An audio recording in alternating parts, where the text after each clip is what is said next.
and it's, I think the best thing about it, I've had a number of conversations with people recently about why I do this. I love it as a player, but I've got to love rugby environments more, probably as I get in close towards my 50s, is that it's an honest environment. Shit happens, and we don't hide it, and we move through it. And there's lots of, other people who are in occupations who moan and whinge about things that are never said in their organization for 20 odd years. It just wouldn't happen, and it just gets found out and done. And I suppose, for me, a little bit in all that is, that's the bit that I love the most. Keeps me young, certainly keeps me challenged. And there's not a lot of bullshit in what we do. No. And then I suppose it's I've never played professional rugby, but I get some insight into it. And I suppose it's one of those environments where if there's a problem, it's sorted out pretty quickly. And if you're the problem, you're weeded out pretty quickly. Absolutely. Like that no dickhead mentality, that no dickhead approach. I think that gets done pretty early on as well. I mean, as you said, your time in Uwick, all those guys who joined up as freshers and had some talent and thought they were going to, and then all of a sudden, 3 years down the line, you haven't seen them and they haven't been part of your social group. There is a little bit of that elitist element to it. I understand that, but it's not an elitism which hides everything. It's pretty open, pretty inclusive. And I think more so these days, they're pretty inclusive as well. If you've got the credentials and you've got the mentality of wanting to be in there, they're fucking good places to be, Excuse my language. No, that's all right. It's fine. Hey, look, let's get stuck into it. Episode 108, Catflap Chats. Mr. Gareth Baber. We're already into it. Thank you for coming on. Appreciate this. I know you're a busy man between here, there, and everywhere at the moment. I suppose just a quick sort of rundown before we get into it. As a player, Cardiff, Pontypridd, Aberavon, Bristol Dragons, Wales Sevens. As a coach, head coach, manager. Yep.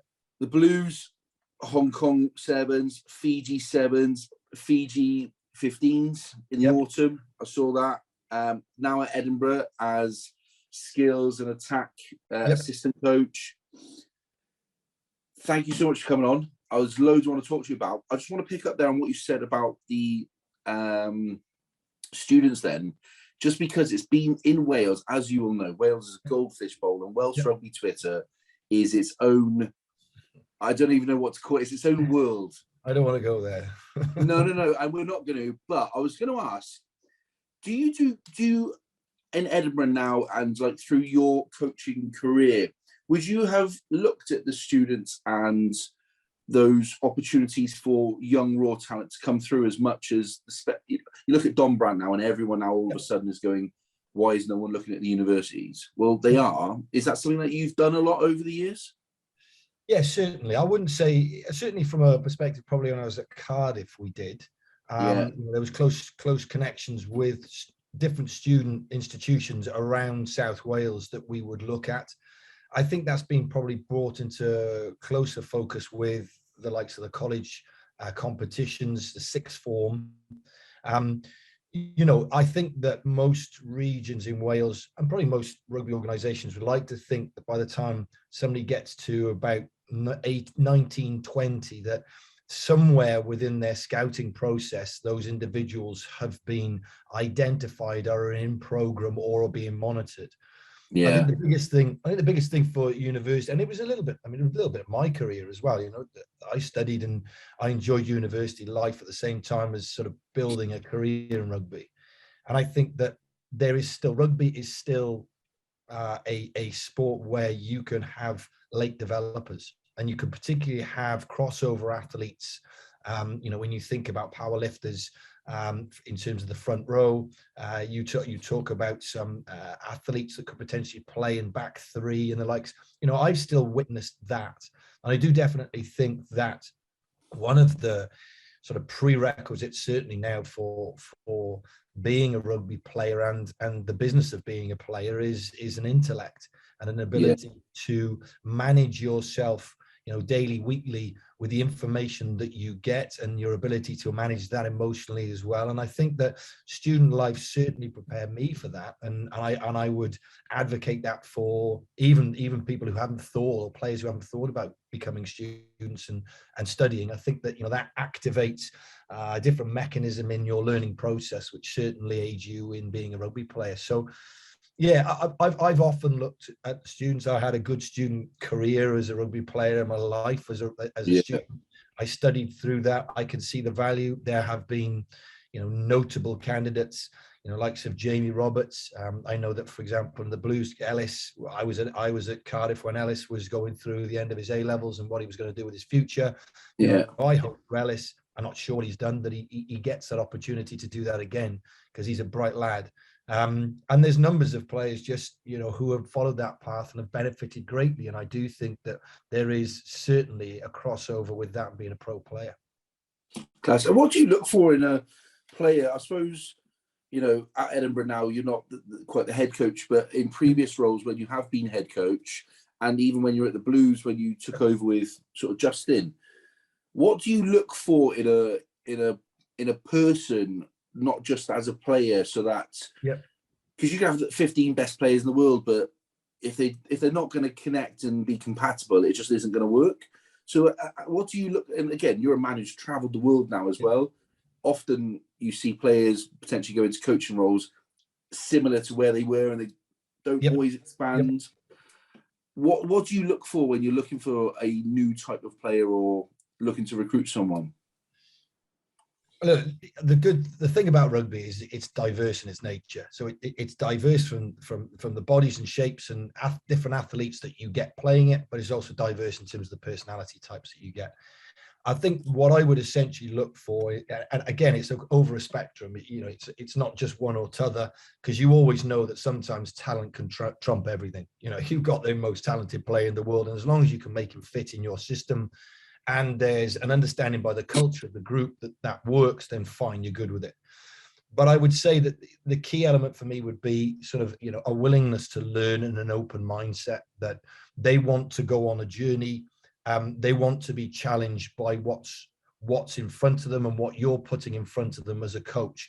And again, there's degrees of that open mindset and closed mindset, and you generally have all of those personality types within a group. But the people that I gravitate towards, and it's probably why I do enjoy the coaching element of it, and take away whether I was a rugby coach or, whether I was a soccer coach or I was an executive coach in a business, I would always potentially, and this is only me, as a coach, I would potentially look for people who have a mindset of wanting to learn, of wanting to challenge themselves, however talented they may be. And you often find the most talented are the most closed mindset, because ultimately they've always believed in the talent they've got trumping everything. And on occasion it does, but that doesn't always sit. And I've got many examples of when that has not been the case. And I find that the reality of a rugby environment, we play a team sport for a reason. I enjoy being with other people. I enjoy the interaction and the collective ability to put all that together and achieve things which are above and beyond what the individual might have been able to achieve. And in that process, the individual is gaining as well. And I think that you can't have that unless my job is to create an environment around these individuals across that diversity that you have in the way that they think and the way that they behave, to give them a collective view of where they're going, and then get them on board of that consistently in a situation which challenges them, is pressurized, is fun to be around. And hopefully, in my mind, what you're doing all the time is you're re-emphasizing the motivation of why they're doing it. And once we start to get that mundanity, that boredom, that close thought process of sacrificing everything, that time tends to drift away, because it is boring. Being a pro player is boring. You're up on a Monday and you're in a room and you're getting told where you went wrong and what you've got to put right, and then you go from there into a gymnasium and you do stuff in the gym, then you come out, you do skills, and then you go back in. It is mundane, just like any other job. But we also are, aware of what that can do for you as an individual to move you on and then put you in a group, which is like, well, we can go and do something here. And that's the bit that gives me the buzz. And whatever I'm doing as a coach, whether it's a head coach or whether it's an academy coach, the buzz I get is my part in that. I recognize probably more as I've got older, and I've probably gained a better perspective, that it doesn't matter whether I'm head coach or academy coach. I know that I'm doing my bit to pull all that together and make it successful. Yeah. How do you deal then with players who might be super talented, but may not have the right attitudes? Because again, that can hamper a group. You know, you got 23 to 30 real grafters, not necessarily the best in the world, but proper grafters, and you bring in one or two superstars. How do you deal with those so that it doesn't become a negative if their attitude isn't quite right? Yeah. Well, there's a couple of things that go on. I mean, as you said, I've just sort of talked about sort of the group and the culture that you have. I mean, a lot of what the toleration of the group for individuals like that. And I don't mean toleration that people are getting pissed off with somebody, which is natural, but I mean that they can see, they've got a perspective of why that individual would be in there, is based around what you generate as a culture. So first of all, you've got to get everybody on board. You know, what is it we stand for? What are we chasing? What are we going after? Yeah. And we've all got to realize in that, boys, that there is different elements that create performance, and one of those elements is talent. And again, you know, if the group is accepting of understanding what they're about, they understand that talent is important to the performance, success performance. But equally, you've got to, you know, those guys who are talented have to display some of those behaviors or be wanting to display those behaviors, because you can't always bring somebody in who goes, right, oh, I see what you're all about. Yeah, I'm on board with that. Give me a questionnaire. I do this, and I'll be on board with you. We know it doesn't work like that. So as the coach, it's for me anyway, what you're looking at then is, are they taking on board some of those values and attitudes that you have as a group, and is it being exemplified by the behaviors on the field? And again, you as a coach are measuring that and seeing what it's like a cost benefit analysis. You know, what are they bringing to it? Yeah. And what are they taking away? And ultimately, if the balance starts to swing and compromising your view and vision of where you're going, then there's a hard conversation that's got to happen. But behind all that, and this is, I think, where some coaches have fallen foul, and I've fallen foul of it as well, is that you as a coach, for me, your single job is to build rapport with those individuals, every single individual, and you'll have that at different degrees. But ultimately, if there's super talented players who you are questioning whether they are on board with your view of what you're doing and what the team believes they are doing, it's your job to coach him through that. And if you're not willing to go there, what you're going to do is just, this individual is going to perpetuate. Nothing's going to change. Why is it going to change? Yeah. Ultimately, you're looking for behavioral change in that individual. And that's sometimes a tough nut to crack because of what I've said earlier. The most talented tend to be the most closed mindset. But that's where the challenge of being a coach is. It's not just, you know, what you're doing off a line out inside of 22 or what you do off a kickoff when you've got 2 minutes to go. It's this guy over here is gold, yet he can quickly turn to poison if you're not able to build a relationship with him and make him aware of what he needs to do to provide the performance behaviors to be able to create success in the group. And, you know, that is more and more of the challenge of, and that's what rugby is. It's 50 on the field. It's 23 plus your other 15 plus your staff. How do you mold all that together behind one view of where you're going and keep everybody, you know, moving in that direction? And that's the bit that gives me the buzz. Do you find that in today's world, more and more external factors are getting in the way? So when you were a player, there was no social media. And as you were a coach, it was probably getting more and more prevalent. But now it's obviously instrumental in the world and how it works. Do you find that, like, it's hard to rein players in sometimes because of their external commitments, or like you walk in a change room back in the day, and I would imagine it was everyone's laughing, bantering. You walk in, all right, you're wanker or whatever, fucking blah, blah, blah. Yeah.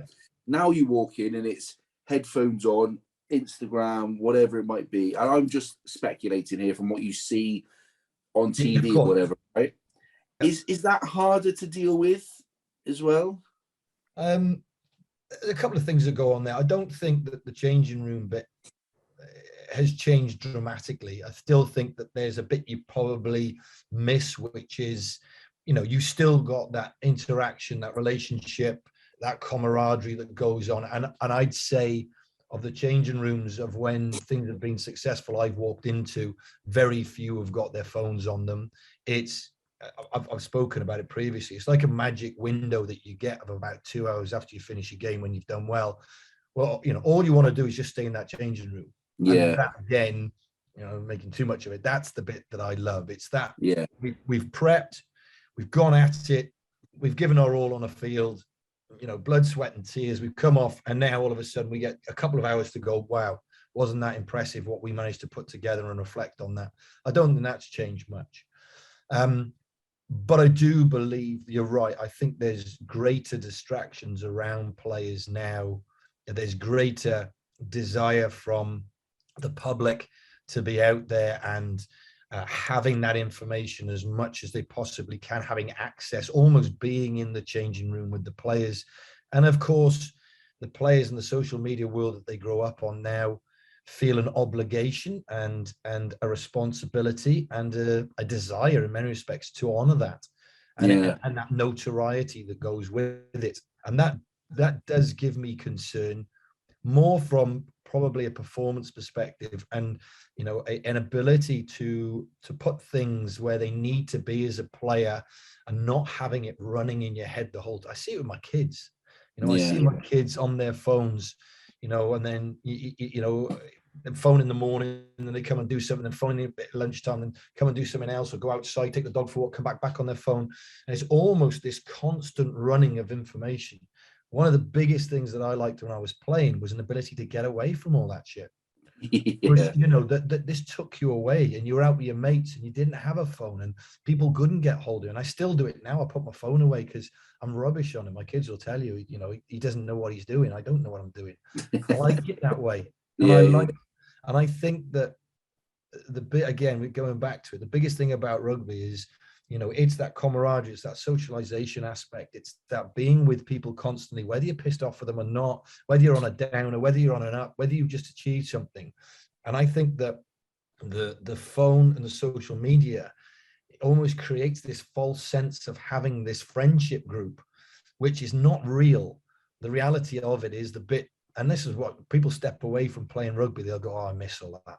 That's the bit they miss. They don't miss being on the social media. They miss being with their mates. And, you know, it's like being in the playground every single day, as boring as they said it was. But yeah, I have concerns around that. And I think sometimes going back potentially to the closed mindset bit, I think that adds to it with players as well, that they start to believe a little bit about what's out there about them, about what people are saying about them. And you know, it's like the Alex Ferguson thing of, you know, I can imagine him not tolerating any of that, you know, and as soon as he felt that an individual was getting like that, he'd be on top of them, or he'd be sizing up some way of moving them on. And I think that I think you're dead right. There's a huge danger in it. I know it can be for the good at times, but I think more of it is around, you know, players' awareness around what it can create in their heads and how they view themselves, and the reality of what that is, and how insincere some of this can be coming at them. And the reality is that when they get on the pitch on a Saturday, nobody's paying it. They're just paying attention to exactly what they do on the field. And my job is to make sure that they've got that bit right, you know, because that's the bit that people see. It's mental. Different world now, I suppose. Yep. You like all these, you know, even things, you know, you hear some players are like world class at Call of Duty on the PlayStation, for example. And it's like, how much sleep are they not getting? And then what's the detriment? And I suppose if you're a pro player, you just think, oh, I'll be fine. I'll be all right. I can get through it. But it's those 1%ers maybe that make the difference between world class and very good, or winning and losing. Maybe, I don't know. Like, I've not been in that environment, but I'd guess, I suppose that is the difference.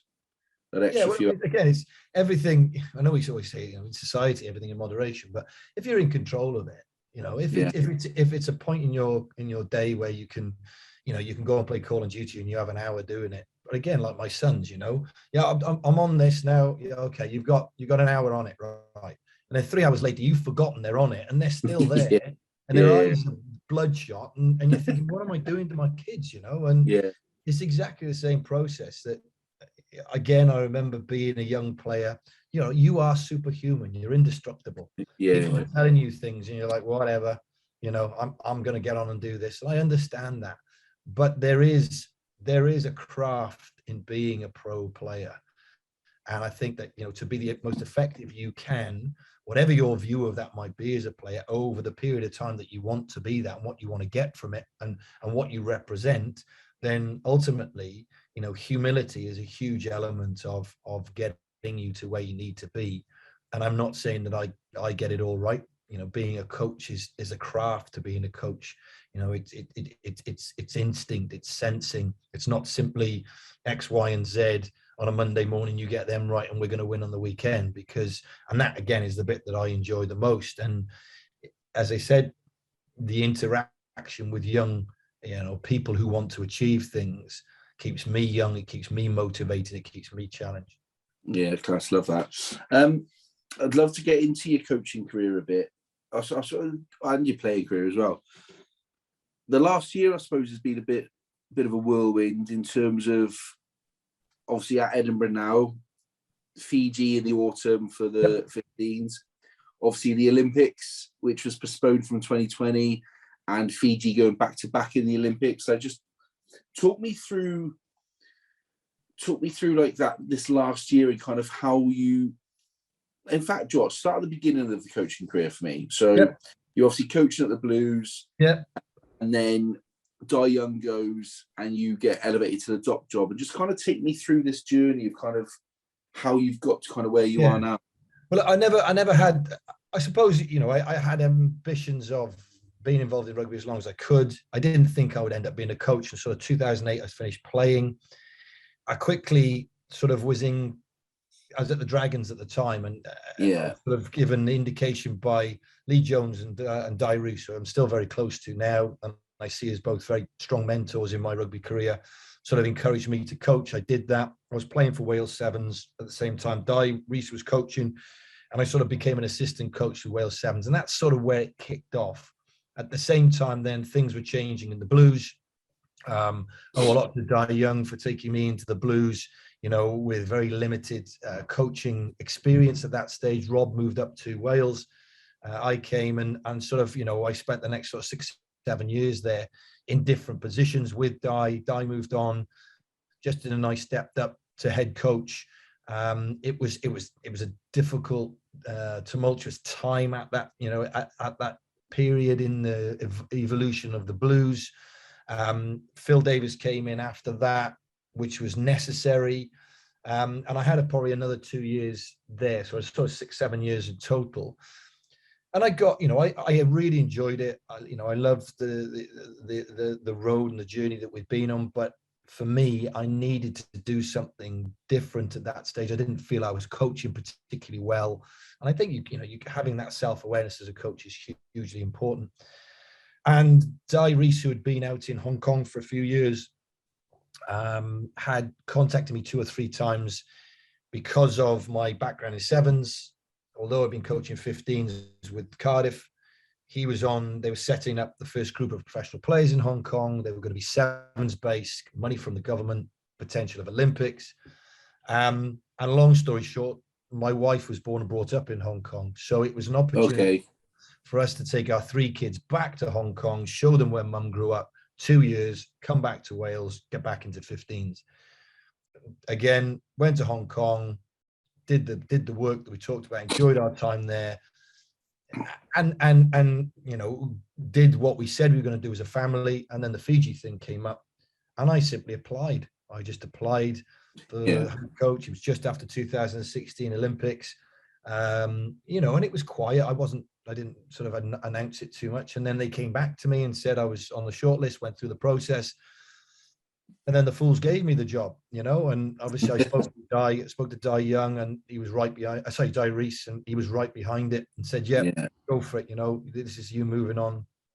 What was that like, just going from a professional environment like the Blues, where you've got proven internationals, upcoming superstars, and, you know, some of the kids that the Cardiff Blues have produced over the years have been unbelievable. What was that like, going from that environment to Hong Kong, where rugby, I know quite a few of the lads, like Sparky was out there, Sneddon. I know all those boys, right?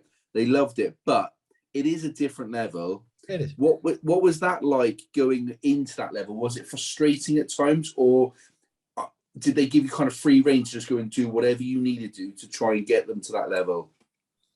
Yeah, again, I mean, I think that, you know, you've got to create, as a coach, you've got to have a perspective about what you're doing. And the reality was, I was not going to be working with the talent that I was working in the Blues. Yeah. But ultimately, you know, as a coach, you're not there solely to work with the most talented people you work with.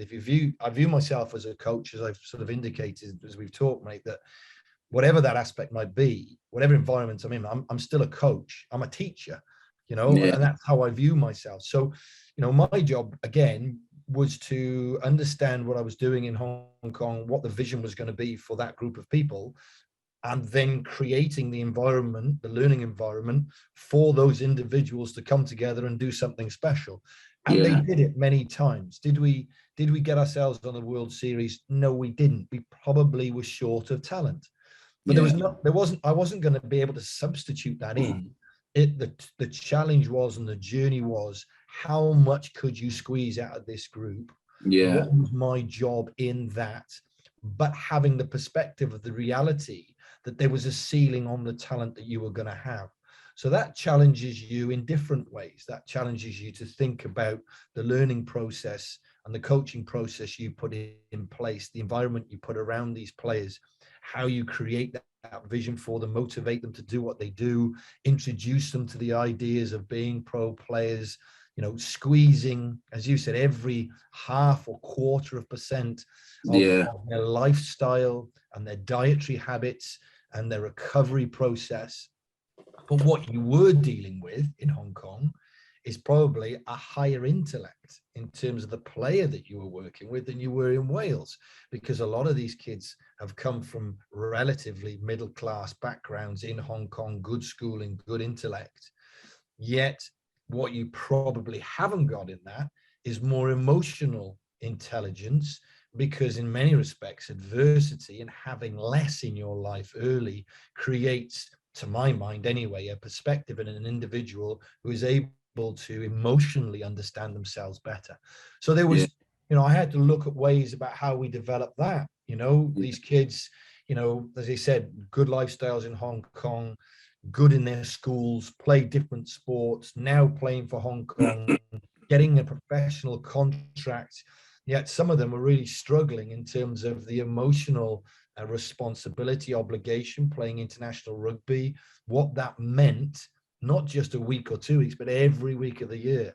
And that is the sort of thing that you start to thrive on as a coach, that, okay, there's a ceiling on the talent, right? How am I going to create this? And those, I mean, and the Fiji thing was different again. I mean, that was a completely different situation, because there was so many elements in the background of the Fiji gig that was different, completely different to Wales, completely different to Hong Kong, and completely unique in terms of what was in Fiji. Did you feel more pressure going into that Fiji gig because of the success Ben Ryan had previously? Yeah, absolutely. I mean, you know, yes, because there's an expectation, there's a standard being set, and he's proved the case that they are the most talented players in the world. And in fairness to him, he created this system that got them what was all expected. I'm coming in, and I've got to honor that. And there's, in Fiji, it is ludicrous in terms of the expectation. And I'd say the expectation is on a group of kids who have literally been playing village rugby, and I mean village rugby, for for 3 or 4 years. We're not talking about guys who have been playing in Racing Metro or been playing Super Rugby for the Waratahs, or you're talking about kids coming out of a village and then taking that group to go and tour the world and ultimately honor, which every Fijian wants, is win a gold medal. And you're like, and when I said naively, potentially when I got there, when your whole coaching process and system is called into question, and you have to be good with that. You have to be strong with understanding and challenging yourself to what you can get out of it. Class, I love that. Tell me about that Fiji experience in total. Then, like, did you change a lot, or did you just kind of what's working, what's not? Do the players respond to you to begin with? Because again, they've obviously experienced Ben and the way he's done it. So I don't know him, but seems like a good bloke from what I've heard him in interviews. Yeah. Look, I was conscious. I came right because there was 2 tournaments down. I came in about 3 weeks before tournament 3 and 4, which was in New Zealand and Australia. Yeah. And when you come in the middle of the season, you can't start chopping and changing things. I also knew that I had to get some wins. We got to finals, but we didn't win. And there's only one thing that stands in Fiji, and that's win. Every game you win, every tournament you win. If you don't, you come back as a failure. And that was tough. That was tough to get through. I didn't change a lot of what I was doing. I did inherit. I'm just going to shove a battery on. Hang on. Go on. Always the case. Yeah, I didn't inherit. I inherited a fitness trainer. Yeah. And I inherited a physio, and they were both spot on. And Ben had emailed me and sort of said to me, "You need to keep these boys in," and that was fine. And I became very strong allies and friends. But also, there was a system that was operating. There was a number of boys who had played in the Olympics, a number of boys who had played in the World Series previously.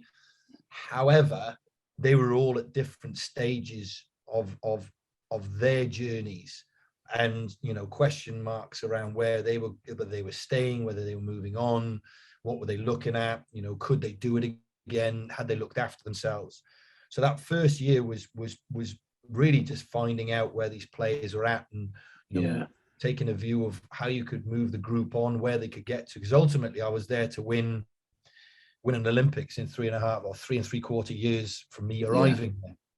And that was always my focus. And I got told that every day. You got to go and win a gold medal. You got to win a gold medal.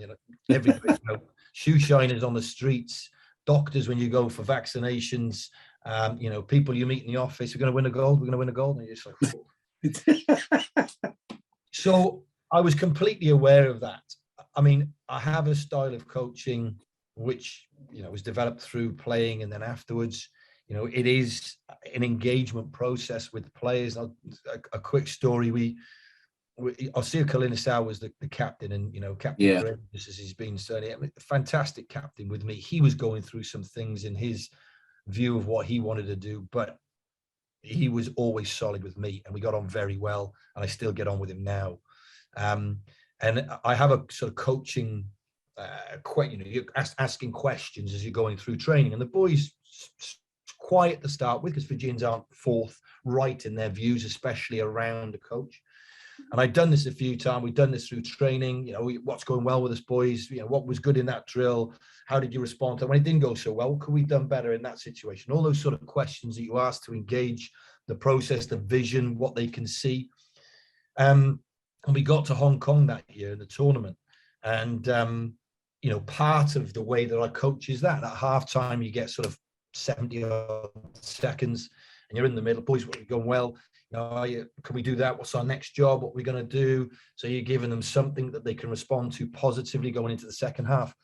And we were in Hong Kong, and these questions were getting asked, and I was getting no answers, nothing. And I thought, I've done something here, haven't I? I've done something wrong. The boys, what's going on here? Couldn't really understand it. And of course, with all the cut and thrust of what you're doing, you come out of another game, you go into another one, and same thing, silence. Yeah. And then on about game 3, Osir came to me. He said, "Coach, just to give you a heads up, can you not ask questions at half time?" And I was like, "Oh, I've done this in training. Is it me? Is there something going on? You know, what's the breakdown here? He said, no, coach, it's nothing to do with you, he said. But every time you ask the questions, there's a camera comes in underneath. So it almost then. Oh, yeah, I got you. And he said to me, everybody in Fiji is watching that. Everybody in front of their TVs goes quiet and just listens to you, coach, and what you're saying. And they're all waiting for us to respond. And if we get something wrong, they'll hammer us back home. And I was like, wow, what a process that I was not aware of at all. Yeah. You know? And obviously, the consequence of that, I'd ask the camera to stay once, I'll shut off the audio and make sure that we do that. But even something like that, as simple as that, you know, was the way that I coach. I then had to adjust. But almost it was just a disconnect in the way that we were doing something. And again, it shows you the relationship I had with Ossia. And I know that Ossia was very close to Ben as well, but it was never, you're the new man, I'm not going to get on with you, you know. And I never really felt that. And, you know, there was some stuff that I had to adjust, but a lot of it was allowing them to be them. So much so because they are Fijian. And you can't hamstring them too much. There are parameters, there are disciplines they've got to have. And that was probably more, as what they would say, outside the field, as opposed to inside the field. And that was all around sort of your mental approach and your behaviors around the game and what you take into the game. And, you know, and there was some real architects of that within the group as well, the players that were on that journey. And particularly the staff with that, and realized how powerful that would be. And, you know, I actually engaged a mental skills coach who I still work with now. He works with me almost as an executive coach. But we delivered a lot of things that he was seeing in terms of those mental skills that you need on field through me. And that was particularly powerful as well. I love it. Like, what, you know, as you go through that first series, and obviously you're getting to know the players, getting to know the processes, learning out little bits like that, which you wouldn't think twice about normally, because it's just part of, you know, coaching and playing or whatever. As you got to, because you've had the most of the tournament wins now for Fiji, you overtook Ben with that. So, you know, obviously a series win in 18, 19, I think, Olympics. Like, as you're coming up to these tournaments and the pressure's building, like, how do you as a person kind of deal with that? But also, like, how do you not let the pressure build on the players at the same time, if that makes sense? Because the expectation for Fiji, I don't know what it is, right? But I mean, we had Nicky Little on here before, and he was just like, if I enjoyed myself, I performed well. And if I didn't enjoy myself, I didn't perform well. And like, naturally, these players are, Semi Andrada and people like that, like, different level. How did you stop everything getting too much for them, and so that they could just go and play and do what they wanted to do? So, you know, I found it tough initially in terms of the pressure, one that was coming at me, and the scrutiny, the expectation, but two, the players as well. And, you know, when you're not winning, that's particularly tough. But I think that what Nicky's probably alluding to a little bit there as well is, you know, as a coach, you know, one of the biggest things that a player looks for is authenticity and consistency of character. And that's not to say that you don't scream and shout, you don't blow up on occasions, but it's warranted and it's logical. It's not because you're having a bad day or you're feeling pressure. And one of the biggest things I think that we managed to do is almost to create an environment which we normalized some of that pressure, and we recognized that they were distractions and they weren't set in the reality of what we were trying to achieve. And through the combination of some of the mental skills work that we were doing, the way that we set ourselves up as a coaching group, and the interaction with the senior or the leadership group, but also the impact and the place that faith plays with the Fijian boys. And again, the normalization the bringing to mind of things like humility and sacrifice and feet on the ground, as you like. That was something that was talked about every single day, twice a day, in what we term lotu services, which is devotion, in the morning and the evening, 6 o'clock in the morning, 6 o'clock in the evening.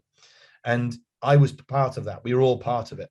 And that starts to generate a little bit of a behavioral system where people recognize that what we do here, we look after that, we create focus around what we do here, and whatever people are talking about out there is what they deal with.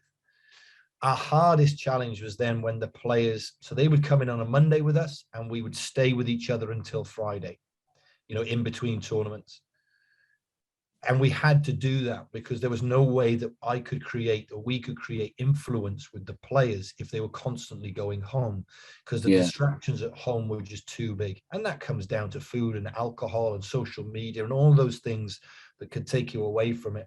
And it wasn't about locking them down and putting them in a prison cell or anything silly like that. It was just about normalizing our behaviors, recognizing there was some stuff out there that other people saw. But if we could look after this and enjoy this that we had, we can take it anywhere in the world and replicate that, and we just get on and play.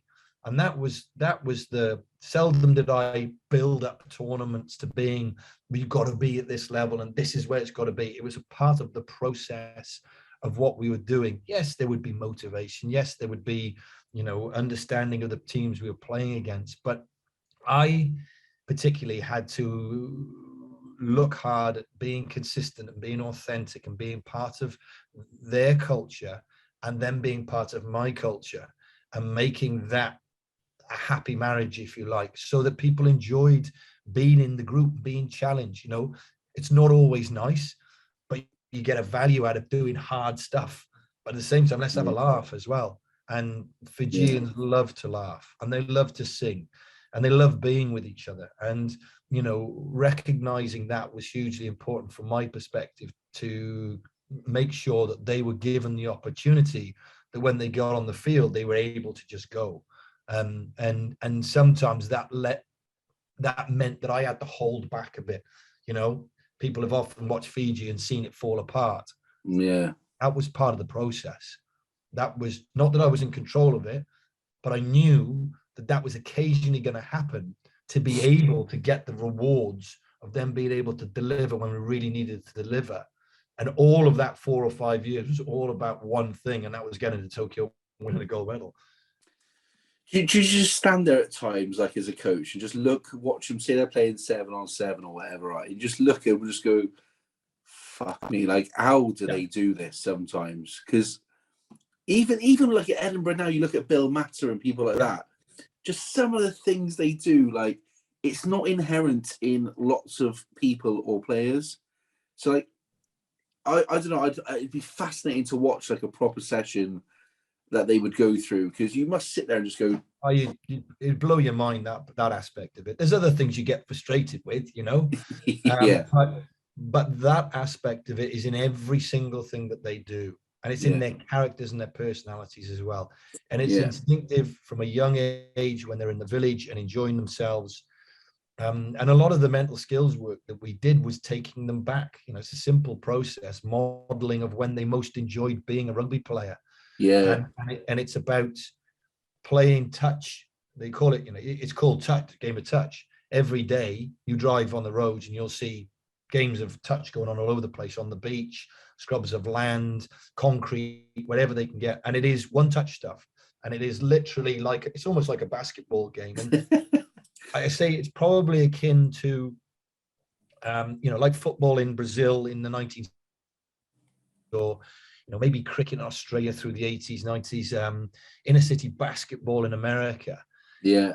I've never seen an international sport, an Olympic sport, and I might be wrong in this, but this is only my view of the world, that the homogenous way that the game is played completely differently by one team and they're successful. And that's Fiji. Fiji play it completely differently to everybody else. And everybody scratches their head at how they do it. It's nothing to do with my coaching. I say this, it's about the process of enculturation from a young age of the way that they play the game. And it's not on the floor, it's all up in the air. And it's all that offload and that lack of risk and understanding of you can't do that, you can't do that. It can be done, it can be done. And it's great to be a part of. And there's one, I've got it on video actually, I don't know if I'll ever show it, but when we were coming up, we were in lockdown as well in Fiji. We were trying to ways that we could keep motivated, keep stimulation, keep a focus on the Olympics. And we had 24 players in camp, and we said, right, what we're going to do is going to set up a mini Olympics. And they're basically playing each other 6 times over 2 days, exactly like the Olympics. And I'm not joking, we did everything. We had the hooter, we had the crowd noise, we had them running out, we had the guy pulling them out onto the field, we had touch judges, referees, and it was all in-house. There was no external stuff going on. And we got to a quarter final on day 2, morning of day 2. And these are all best mates as well, these boys. I think it's possibly the best game of sevens I've ever witnessed in my life. And it was all of what you're saying, plus the physicality of being 15s. And we sat there as coaches after, and we said, if we can do that in the Olympics, we'll get it done. Yeah. And it was just one of those moments you're like, wow, that's what you live for as a coach, because it's not just what's happening on the field, it's everything around it, dealing with COVID, not seeing families, keeping them away from alcohol, getting their diets right, the mundanity of training, and then putting it out there where nobody saw this. It was just us. And I'm sitting there going, and it was raining. I was like, holy crap. Have you seen what I'm doing with that ball? And then they're leathering each other. And they're getting the big thing with Fijians, they're getting the contact right. They're not taking each other's heads off, because again, that's a big concept in Fiji. Everybody worries about is getting your head taken off. Yeah. And we had to work hard on that. And it's moments like that where you think these boys are completely different. It's mental how they've not quite been able to transform it to the 15s, but like I understand why, because there's so much around it away from the players that would help with that in terms of teams, leagues, money, and all that. So I do completely get all that. What was it? If you won the World Series. Olympics was supposed to be 2020. Obviously, was moved to 2021. As a coach, and it's fascinating to get your angle on this. Like, how does the impact then of bringing someone like Semi Radradra in, as opposed to using your full-time sevens people all the time? You come to an Olympics and you bring in, and look, he is unbelievable, right? So I'm not doubting him at all. But like, again, how do you manage that? Because there is obviously going to be 1 or 2 players pissed off because he's been brought in at the last minute, essentially, for the Olympics. You have gone on to win gold. That person has been part of the process, but they're not in the squad, essentially. How do you deal with that? How does the team deal with that? Like, is that difficult to do? Was it easy? Like, I can imagine it might cause a rift or 2. Yeah, it's a horrible situation to be in, it's not just the one that maybe, because it's not just one that drops off if Semi comes in, it's 5, 6. And before that, it was 10, 12 players that we trained with. And at periods, as a coach, you have to be planned about how players are not going to carry on with you.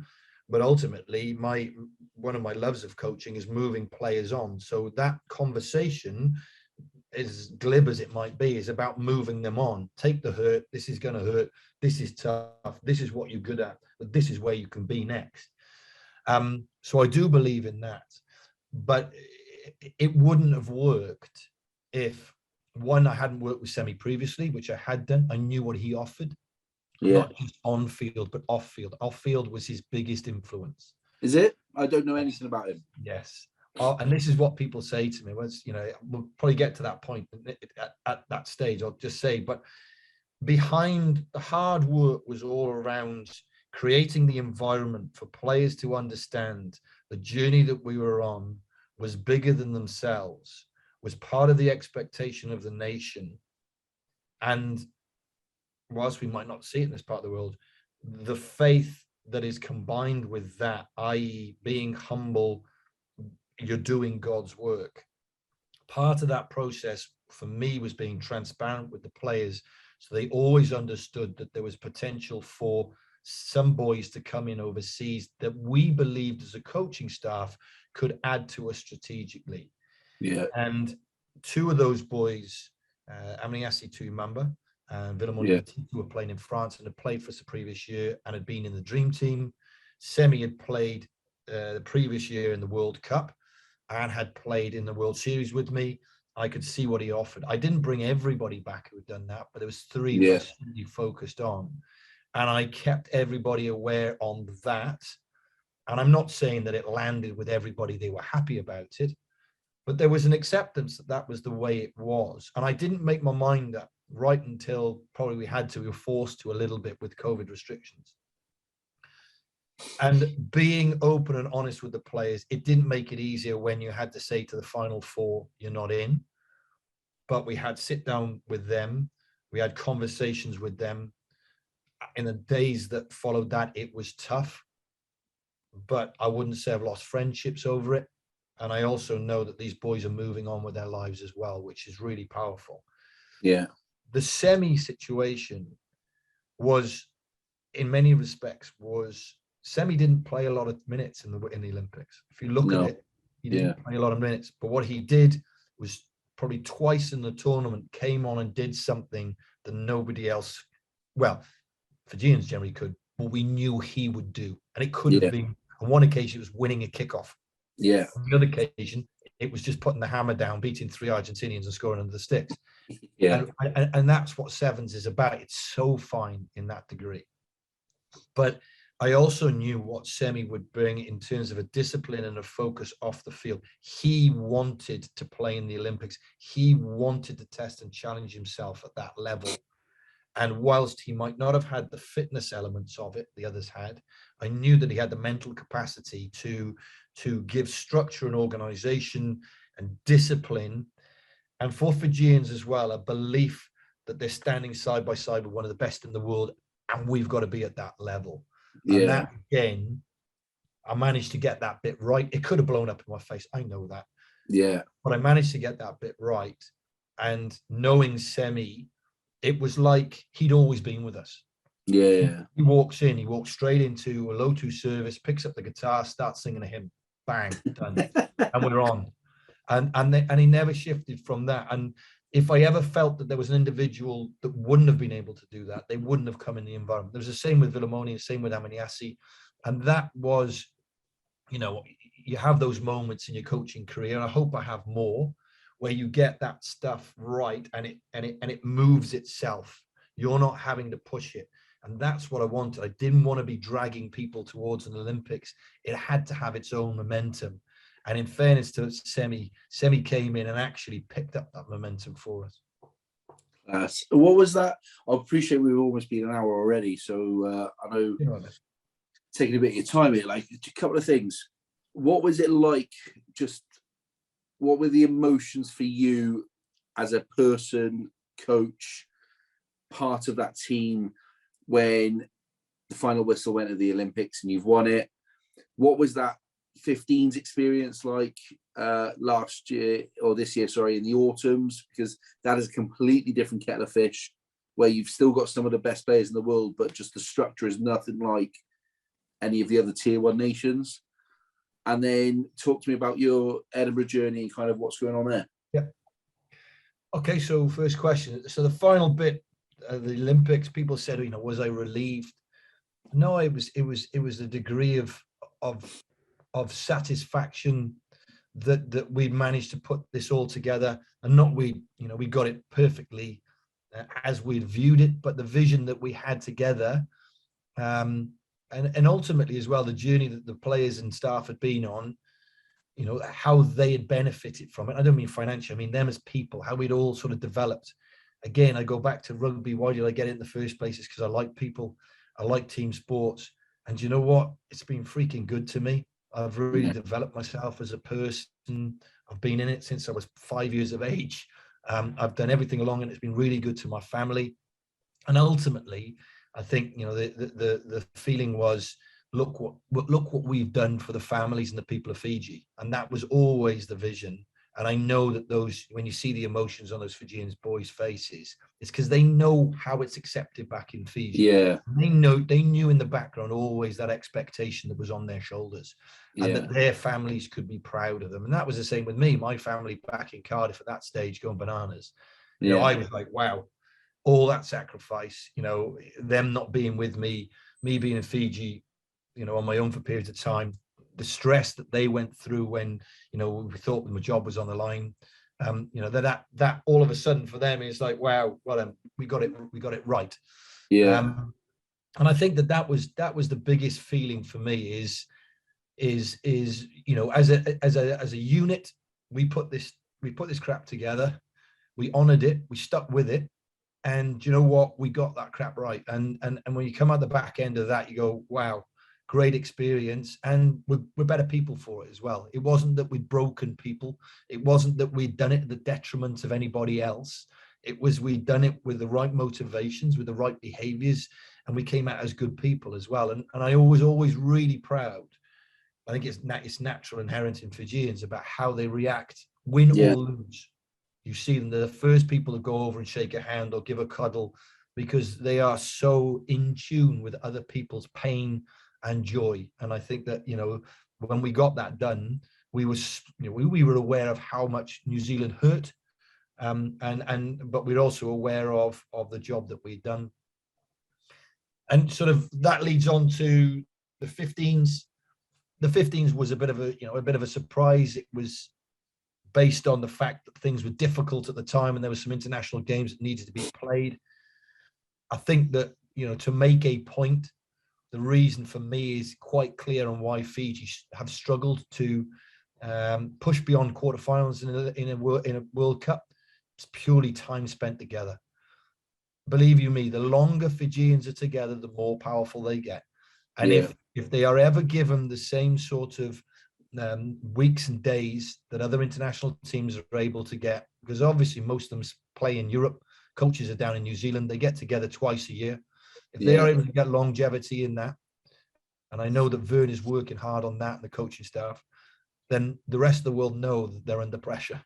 And I really like to see that. And going into the autumn internationals, again, I thought hard about what my job was there. My job was not necessarily to reinvent the way that we played. It was to create an environment around the players, which is a lot of what we've talked with today, or talked around today, which was my experience of what makes them tick and getting them on board and getting them aligned. And I know that we managed to do that with some good coaches, good manager, good staff, all people who bought into why it was important for 3 games that we put performances in. We didn't get everything right, but we honored what it was in my mind to be representing Fiji, and that concept of all having a vision of what we wanted to get to and enjoying ourselves along the way as well. And that was particularly powerful. And I think that, you know, for me, my journey particularly now leads me on to Edinburgh, and I am quite clear on what my value is as a coach. Am I the best technical and tactical coach in the world? No, I don't think I am. I think I can hold my own, and I want to get better and better at that. You know, do I have an erring appreciation of what it means to be physically the best player and how you get a group of players to be the best? Got a good understanding to it, but I don't think I'm the best in the world. But I think the one thing that really drives me now is, how do you build an environment? How do you get to know individuals who have all these different personality types and strengths and weaknesses? And, you know, what can you bring out of them to put them together to achieve things that you can talk about, but make them believe in that they can get to that? And in Edinburgh, you know, Mike Blair's a great coach. Worked with him for like 4 or 5 weeks. Great view of what he wants to get done. Good coaching staff around him. Open mindset. Wants to learn and develop himself. And you know, that was what I was looking for coming out of being a head coach, is going back into something where there was a value in relationship building. There was a value in tapping into what people do and how we can do it differently and how we can move the game on. because like all of us, I've watched really boring games of 15s rugby. And then, people jump up and down when they see the 1 in 10 that gives you an appreciation of why it's good. And that's why I love the game. And it's beyond just turning up on a Saturday and making that happen. It's everything that goes on behind it. Yeah, and look, Edinburgh obviously going well, second, I think, in the league today. And I know postponed on Boxing. Was it Boxing Day or the day after? Yeah, we've had a couple of them. And that's tough in itself. That forms different challenges of how you keep people moving. Yeah. But you got some unbelievable players up there. I mean, Scotland are having a bit of a resurgence over the last couple of years.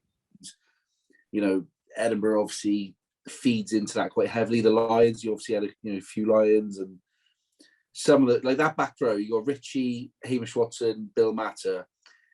I'd say that's up there with the best in Europe on its day when they're performing. And there's 6 or 7 behind them pushing as well. That's what the good thing is. It's not just that deep. It does run deep. We had an internal game against each other yesterday, and again, real quality on show, and that's great, to be able to see that. What I want to do is add value to that. I haven't created that talent. That's all down to the system that's here in Scotland and the recruitment. What I want to do is how can I get into that a little bit and add value into the way that they perform and they perform collectively. Yeah, 100%. I'm sorry we haven't really spoken much about your playing career. I mean, I didn't got to mention earlier you were obviously an Oxford Blue as well. So again, not everyone gets to do that, which is amazing. Yeah. What's the future then for you in terms of, I know you're at Edinburgh, but what's the plan? And for you, I suppose some people, once they've tasted that head coach role, it's hard for them to adjust and then come back in under a head coach. And I suppose that says quite a lot about you, that you're able to just go and do that because you want to develop further. But what is the goal, the future, the plan for you kind of moving forward? Yeah, I'm obviously going to do that stock answer. My focus is solely here in Edinburgh, but my focus is here in Edinburgh because selfishly, I know what I can get out of it to move myself on. And I know that 100%. I'm only going to move on if I'm challenged and I'm valued and I'm putting my bit in and, making a difference to what's going on here. I see myself developing as a tech coach. I realized sort of 7 years in sevens coming back that I needed to upskill. I needed to be challenged to think more about the game in 15s and the systems that are operating in 15s, the focus points that you get. And that's what I want to get to. I'm not sure how long that's going to take. Can I see myself being a head coach again? Yes, eventually. I my home is Wales. If it ever takes me back to Wales and I'm head coaching there somewhere, I enjoy that. But ultimately, I want to be part of a system, an organization where I'm getting the best out of myself as a coach, and I'm quite clear on what that looks like. And I know, as he said, that, I want to keep working on myself in very many different aspects. And I'm sure there's more aspects to come that I haven't even really thought about at this point in time. So, as he said, I've got a lot of passion for what I do now. I think that I've grown into myself a little bit as being a coach. I'm a lot different now than I was sort of 10, 12 years ago. And I want to see that continue. And, I'm turning 50 soon. I don't see myself doing anything else. This is what gives me a buzz, and I like the environments I'm in. So long may it continue. And again, you've got to be a little bit careful of being hard and fast about where that's taking you. But I have a concept of what I want to be involved in, and whether that's a head coach or whether it's an assistant coach. I've always known that, part of being or having leadership in you is knowing when to lead and knowing when to follow. And, even though I'm not a head coach at the moment, I'm still going through that process of leading and following and being part of a rugby environment, a team environment. You've got to understand that. And if you don't, you're probably not going to be in there very long. I love it. It's we've had so many players on here. It's fascinating to get the view of a coach who's not just coaching, but has kind of been there and done it a bit as well in terms of world experience and 7s, 15s, all that stuff. So thank you so much for coming on. Like, I could sit and chat to you for hours. I'm a bit of a rugby nose when I get into stuff like this. So I think it's sometimes a bit misunderstood, the coaching thing as well, People like Wayne Smith have tried to bring attention to it and open it up, and certainly has in New Zealand. I think we're still a little bit embarrassed by it. maybe embarrassed isn't the right word, but slow to give that information back in Wales, because again, it's all that protectionism around your IP, and I understand that. But at the end of the day, I'm a coach. I coach, whether it's coaching people to play tiddlywinks or rugby, I'd probably go with the same process. Yeah. And that's the bit that gives me the buzz. 20 years ago, if somebody told me that, I'd go, what the heck are you talking about? You're talking crap, aren't you? I understand that. But that's what makes me the best coach. And I'm happy to share anytime, mate. There's some stuff that obviously is IP, and whether that sticks with me, but it's the how approach. It's how you go about not just what you do on a field, but off the field as well. No, I love it. I absolutely love it. I get fascinated with stuff like that. I like the mindset and the way you go about stuff as well. Like I that's why I do this. Like I want to get into people's mindsets and obviously how they work, how they process things. That thank you so much. I really, really appreciate that. All good, Mikey. You're good. I know you're busy, so hopefully, if you get down this way with the games and stuff or whatever, I might see you around. It'd be great, mate. No worries. We can catch up. If I'm up in Scotland, I'll drop you a line, all right, pal? Please do. I'll buy you a coffee in the travel lodge. I'll buy you a beer in the next pub, all right? Good stuff, mate. All the best. Hope everything's good for the new year, eh? And you, pal. Best luck with the rest of the season, and hopefully Edinburgh go well, all right, mate? Awesome, mate. You take care. Top man. Cheers, Gareth. Take care, mate. Bye.